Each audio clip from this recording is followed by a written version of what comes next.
My son looked me straight in the eye across the dinner table and said, "We're selling your house to pay for your care." Just like that. No discussion, no asking, just an announcement. I'm Claire and I'm 72 years old. I want to know, where are you watching this from? Drop your state in the comments because what I'm about to tell you happened right here in Sacramento, California. And it's going to show you that sometimes the quietest response is the most powerful one.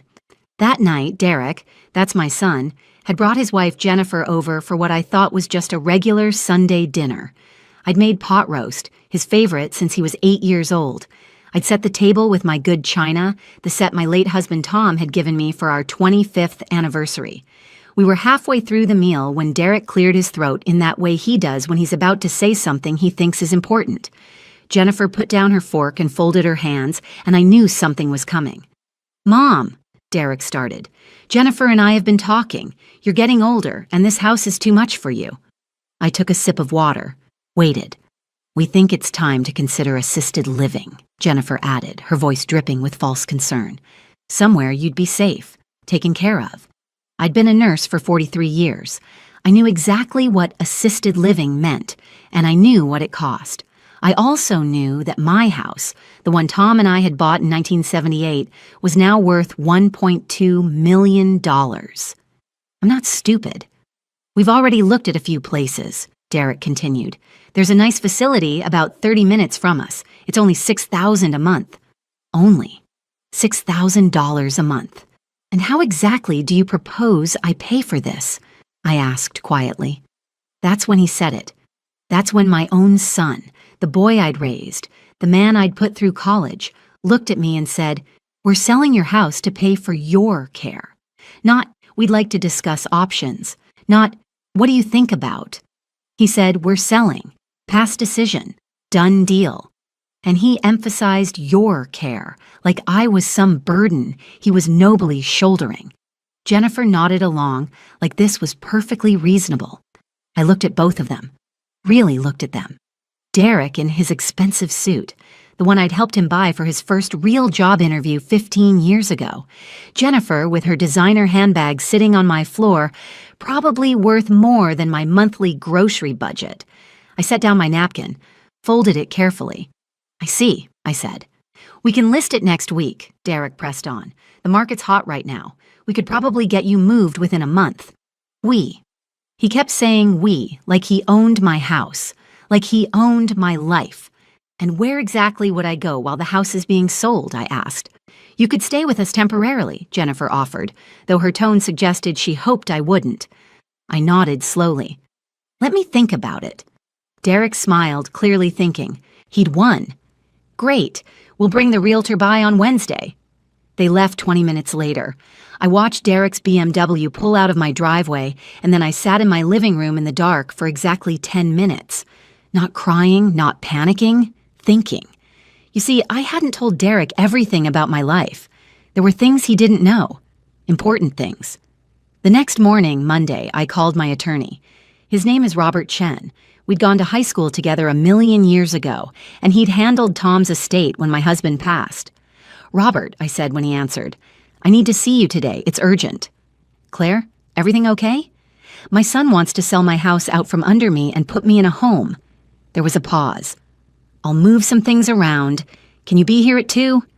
I was there at 1:30. Robert's office smelled like old books and coffee, comforting and familiar. He listened to everything without interrupting. The dinner, Derek's announcement, the timeline they'd decided on without me. When I finished, he leaned back in his chair. "Claire, I'm going to ask you something, and I need you to be honest. Do you want to move into assisted living?" "No." "Do you need assisted living?" "Absolutely not. I still drive. I still work part-time at the clinic. I garden. I'm on the neighborhood watch committee, for heaven's sake." He nodded. "Then here's what we're going to do." For the next hour, Robert laid out a plan. It was beautiful in its simplicity. "The house is in your name only," he reminded me. "Tom left everything to you. Derek has exactly 0 legal claim to it." "I know. So when he shows up with this realtor on Wednesday, he's going to get a surprise." Robert pulled out some documents. "But first, I need to ask you something. Do you remember Marcus, Sophia, and James?" My heart squeezed. Of course I remembered them. 30 years ago, when I was in my early 40s and Derek was already in college, Tom and I had become foster parents. We'd always wanted more children, but after Derek, it just didn't happen for us. So we opened our home.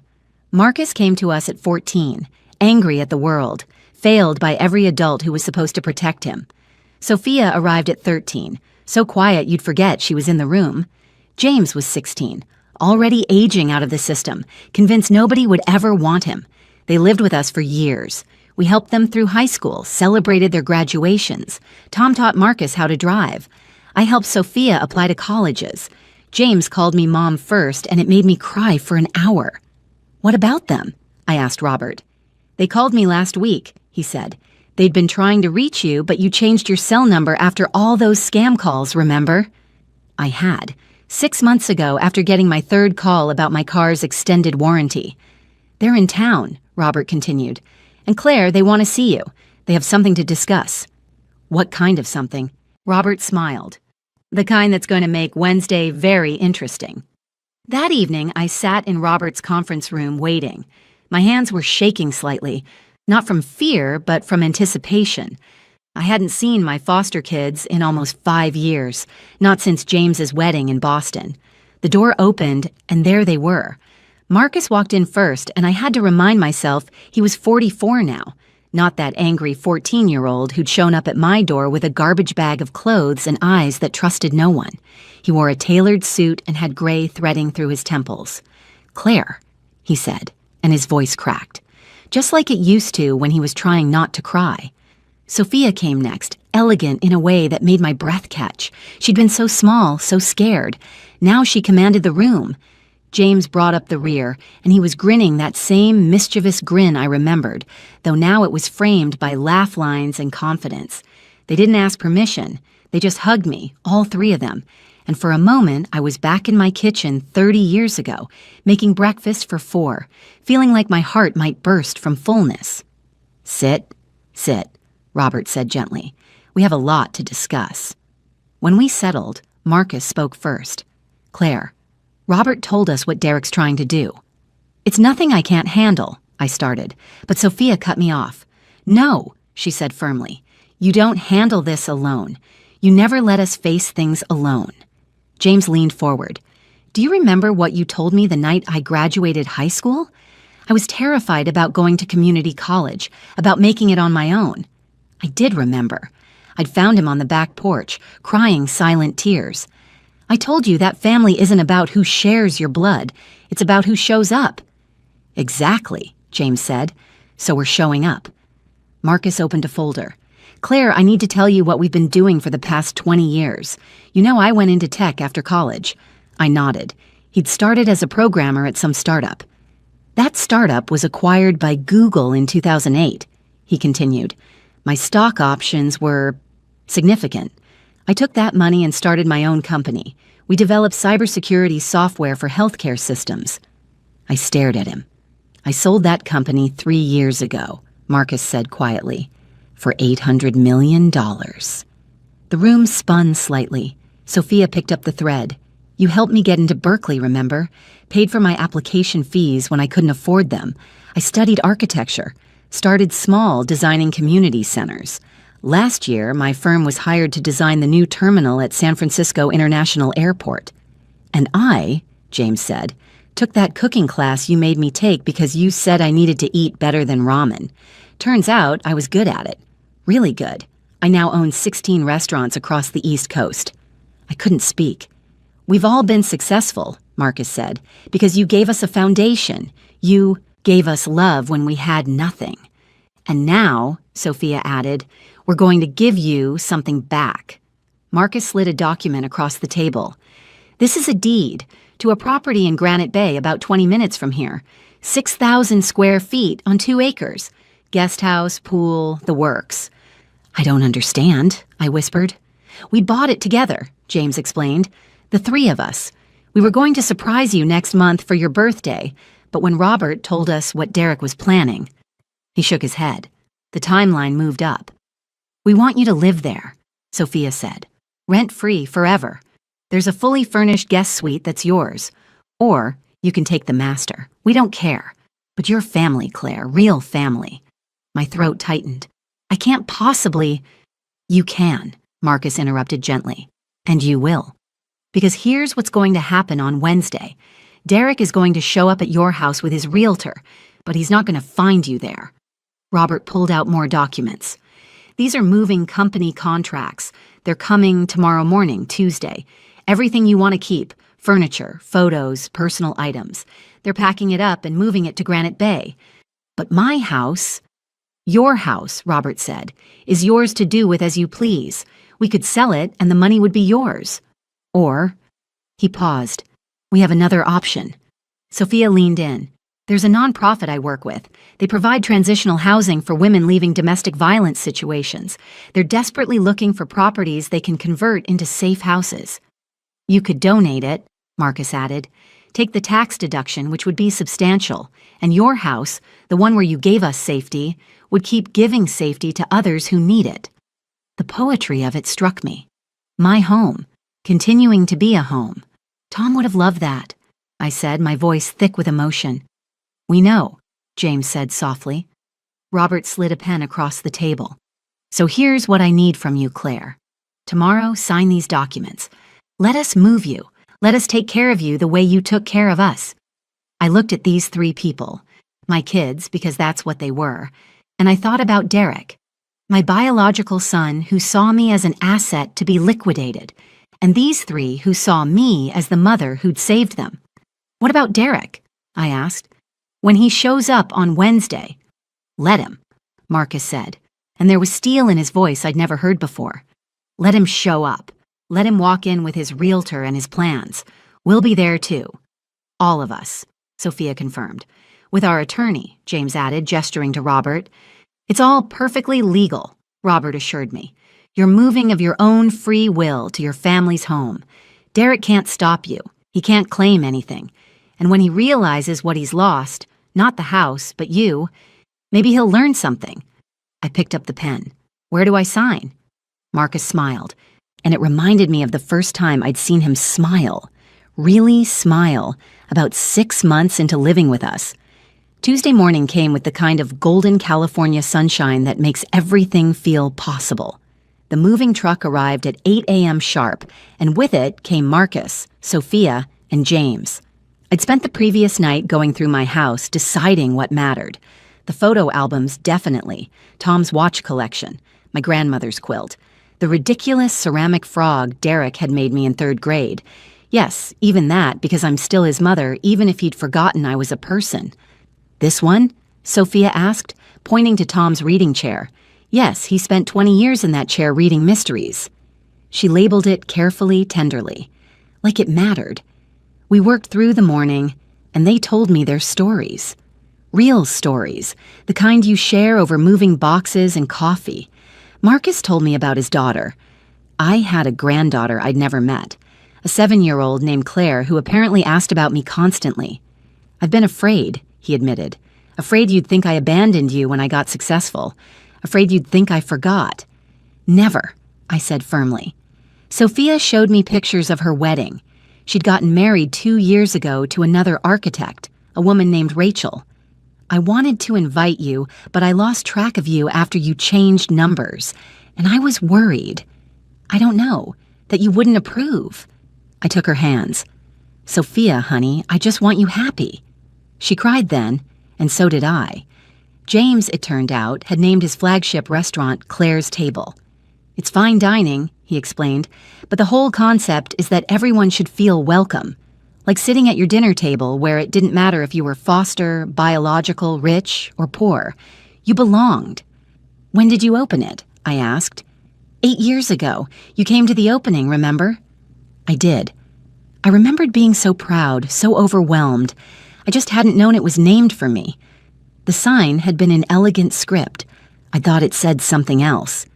It's been the most successful one, James said, because people feel it, you know, the love. It's in the walls. By 2 p.m., the truck was packed. The movers had wrapped and loaded a lifetime of memories. The house echoed empty around us. I walked through one last time. The living room where Derek took his first steps. The kitchen where I'd taught Sophia to make pie crust. the back bedroom where Marcus had stayed up all night studying for his SATs. "Ready?" Robert asked from the doorway. Was I? This house had been my life for 47 years. Tom and I had chosen it together, argued over paint colors, planted the garden. Derek had grown up here, but Derek wanted to take it from me. And these three wanted to give me a home. "I'm ready," I said. We locked the door. I left the key under the mat. Let Derek find it when he came tomorrow. Let him walk into empty rooms and realize what he'd done. The convoy pulled away from my house at 2:30. The moving truck, Marcus's Tesla, Sophia's Range Rover, and James's vintage Mustang. I rode with Marcus. The house in Granite Bay took my breath away. It sat on a gentle hill, surrounded by oak trees and manicured gardens, modern but warm, with huge windows that let in floods of light. "The guest suite is on the east side," Marcus said as we pulled up. "Morning sun, private entrance, full kitchen if you want it." "But honestly," Sophia added, climbing out of her car, "we're hoping you'll take the master. The view is incredible." They showed me through. The master bedroom had French doors that opened onto a terrace overlooking the property. There was a garden already planted, roses, tomatoes, herbs. "James had that put in," Sophia whispered. "He remembered you liked to garden." In the bathroom, someone had stocked my favorite lavender soap, the brand I'd used for 30 years. "Marcus," I said, pointing. He shrugged, trying to look casual. I remembered. The movers arrived an hour later, and we spent the evening unpacking. Well, they unpacked. I mostly sat and directed, overwhelmed by the care they took with everything. Tom's chair went by the fireplace in the main living room. My photo albums filled a built-in bookshelf. Sophia hung my grandmother's quilt on the wall in the master bedroom like it was fine art. "It is fine art," she insisted when I protested. "Do you know how rare hand-stitching like this is?" We ordered Chinese food for dinner, from one of James's restaurants, naturally. We sat around a table that fit all of us comfortably, and it felt right. It felt like family. "Tomorrow," Marcus said as we ate, "Derek's going to show up at your old house around 10 a.m. Robert confirmed with the realtor." "And we'll be there," Sophia added. "All of us." "You don't have to," I started. "Yes," James interrupted. "We do. You faced down school principals for me when I got in trouble. You stood up to Marcus's social worker when she wanted to move him. You went to bat for Sophia with that scholarship committee. Now it's our turn," Marcus finished. That night, in my new bedroom, I lay in bed and thought about the strange path life takes. I'd married Tom Young, had Derek, lived what I thought was a simple, ordinary life. Became a nurse, helped people, fostered kids because we had extra rooms and extra love. I never expected those kids would become millionaires. That wasn't the point. The point was they'd needed a home, and we'd had one to give. But now, when I needed a home, they were giving me one back. I thought about Derek, my biological son, and how he'd looked at me across that dinner table, how he'd calculated my worth in dollar signs and square footage, how easily he'd decided to discard me. And I thought about Marcus, Sophia, and James, who'd spent 20 years making something of themselves and had never forgotten the woman who'd believed they could. If you're watching this and you've ever wondered whether kindness matters, whether showing up for someone makes a difference, this is your answer. It does. It comes back. Sometimes it comes back in ways you never expected. Wednesday morning, I woke up in my new home to the smell of coffee. Real coffee, the expensive kind. I found James in the kitchen, making breakfast. "Couldn't sleep," he admitted. "Too excited about today." "Excited?" He grinned. "Claire, your son has been treating you like a burden. Today he finds out you're a queen and we're your royal guard. Yeah, I'm excited." Marcus came down at 7:30 in a suit that probably cost more than my first car. Robert wants us there by 9:45. Derek and the realtor are scheduled for 10.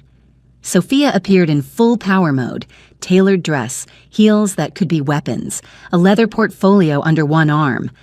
"I've drafted a statement," she said. "In case Derek tries to claim you're being coerced or manipulated. Robert's reviewed it. It's airtight." "You all did this overnight?" "We've been planning this for a week," Marcus admitted. "Ever since Robert told us what was happening. We just had to wait for you to say yes. The drive to my old house felt surreal. We took 2 cars, Marcus driving me in his Tesla, Sophia and James following in her Range Rover. Robert met us there at 9:40. "Claire," he said, taking my hands, "you okay with this?" "More than okay." "Good, because it's going to be intense." We went inside. My house, still technically mine until the papers I'd signed yesterday were filed with the county. It was strange seeing it empty. Echoes where furniture had been, lighter patches on the walls where pictures had hung. "You took everything," Marcus observed, looking around. "Everything that mattered." "Good," he said. "Let him see what empty really looks like." At 9:55, we heard a car pull up, then another, Derek's BMW, and a Honda Civic with a Realtor's logo on the side. "Positions," Sophia said, like we'd rehearsed this. We hadn't, but somehow we all knew where to stand. Marcus, Sophia, and James in a line by the fireplace. Robert slightly to the side. Me in the middle of the living room, standing straight. The door opened. Derek had a key. I'd given it to him years ago for emergencies. He walked in talking, not looking. "Should be able to list by Friday if she doesn't drag her feet about." He saw us and stopped mid-sentence. His face went through several expressions. Confusion, recognition, shock, and then something that might have been fear. "Mom?" he said. "What's going on? Why is the house empty?" The realtor, a middle-aged woman with an aggressive smile, looked around nervously. "Hello, Derek," I said calmly. "Where's your furniture? Did you already move it to storage? I told you we needed to stage the house." "I moved it," I said, "to my new home." "What new home?" Marcus stepped forward.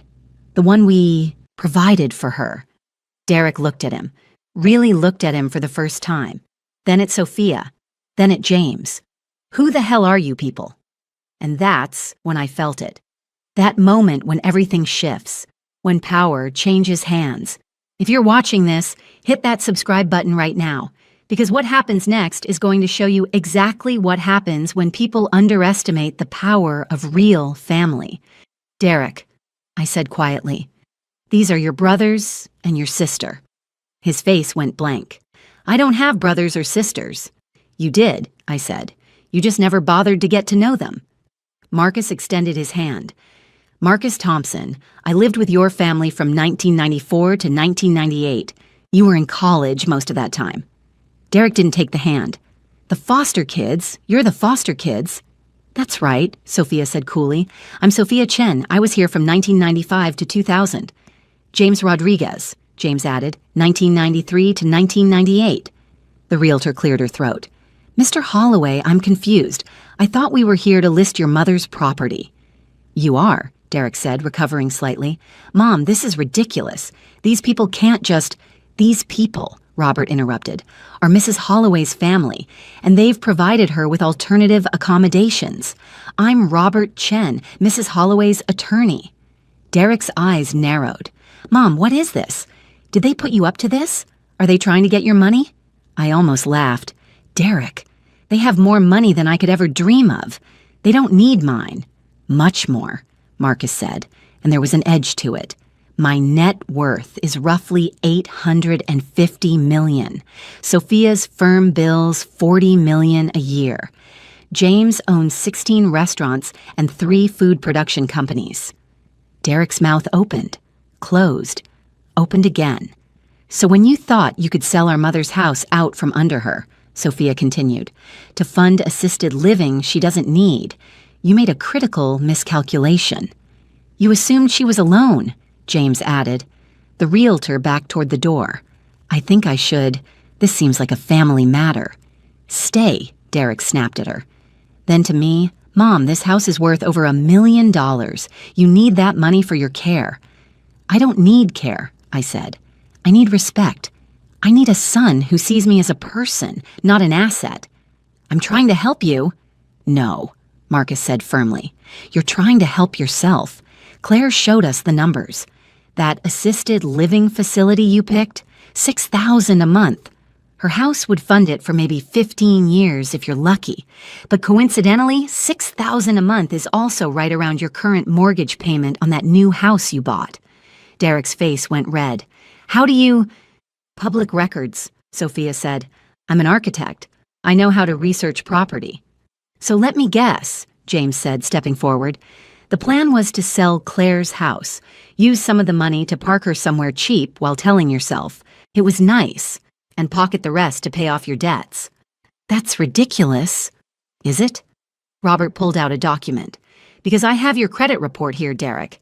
Your leverage to the hilt. That BMW, leased, the house, underwater. You've got 3 credit cards maxed out. Derek looked at me, and for the first time I saw panic in his eyes. Mom, don't listen to them. I'm your son. And they're my children too, I said softly. The difference is, they act like it. The silence in that empty house was deafening. Derek stood there, his realtor shifting uncomfortably beside him, facing the reality of what he'd tried to do. You can't do this, he finally said, but his voice had lost its certainty. I'm your only family. You were never her only family, Marcus said. You just acted like you were. Sophia opened her portfolio. Let me tell you what's actually happening, Derek. Your mother has signed over the deed to this house, not to us. She doesn't need to do that. She's donating it to a nonprofit that provides transitional housing for domestic violence survivors. It'll be a safe house, I explained. A place where women who are escaping dangerous situations can rebuild their lives.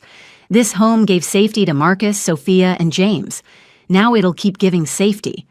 You can't just give away $1 million property. Derek's voice rose. She absolutely can, Robert said. It's her property. She's of sound mind, which I can document thoroughly, and the tax deduction will be substantial. As for her living situation, James continued, she's moved into our home in Granite Bay, 6,000 square feet fully paid off with a private suite that's hers for life. We've also established a trust, Marcus added. It provides Claire with a monthly stipend of $8,000 for personal expenses, healthcare, entertainment, travel, whatever she wants. Derek's face had gone from red to white. $8,000 a month? We can afford it, Sophia said simply. What we can't afford is to let someone treat our mother like a burden. Our mother, Derek repeated bitterly. She's my mother. Then act like her son, I said, and my voice was steady. Derek, I loved you from the moment you were born. I gave you everything I had. I put you through college. I helped with your first house down payment. I babysat your kids every weekend for 3 years. Mom, I never asked for anything back, I continued. But I also never expected you to look at me like I was a problem to be solved, like I was inventory to be liquidated. His jaw worked, but no words came out. You have a choice now, Marcus said. You can accept that your mother has family who loves her and will protect her, or you can walk away. But what you can't do is manipulate her, control her, or treat her like she's less than she is. The realtor cleared her throat. Mr. Holloway, I think we're done here. Derek looked at me one last time. Mom, please, I'm sorry, I didn't mean— You meant exactly what you said, I told him. At that dinner, you looked me in the eye and told me you were selling my house. Not asking, telling. You treated me like a child. I was trying to plan ahead. You were trying to cash out, James said bluntly. I think you should leave, Sophia added, her voice cold. Derek stood there another moment, then turned and walked out. The realtor scurried after him, murmuring apologies. We listened to his BMW start, heard it pull away, then Marcus started laughing. Did you see his face? When you mentioned the $800 million? Sophia grinned. Priceless. I almost felt sorry for him, I admitted as we stood in my empty house. Almost. Don't, James said firmly. He made his choice when he decided you were disposable. Robert packed up his briefcase. The nonprofit will take possession next week. They're thrilled, Claire. This house is going to help so many women. Good, I said, taking one last look around. That's what it should do. We locked up and headed back to Granite Bay. On the drive, Marcus got a call. I heard him say, Yes, bring her over. She should meet her grandmother. Your daughter? I asked when he hung up. She's been asking every day. My wife's bringing her over for dinner. That evening, I met little Claire. 7 years old with Marcus's eyes and a smile that could light up the world. She'd made me a drawing at school, a house with 4 stick figures labeled Grandma, Daddy, Sophia, and James. I put Uncle James last because he's silly, she explained seriously. Completely fair, James agreed. We had dinner around that big table. Marcus, his wife Patricia, little Claire, Sophia, and her wife Rachel, who drove up from the city, James and his girlfriend Teresa. Robert and his husband joined us too. Family. Real family. The kind you build, not the kind you're born into. Derek called 3 times that night. I didn't answer. He left voicemails, angry ones, then apologetic ones, then desperate ones. On the 3rd, he was crying. "Mom, please, I made a mistake. I need to talk to you." Sophia saw me staring at the phone. "You don't owe him anything. He's still my son." "Then let him earn his way back," Marcus said gently. "If he's really sorry, he'll prove it. Not with words, with actions." I thought about that. About how Marcus had proven his love by building a successful life and naming his daughter after me. How Sophia had proven hers by dropping everything to protect me. How James had proven his by creating a restaurant that embodied everything I'd tried to teach him about welcoming people. "You're right," I said.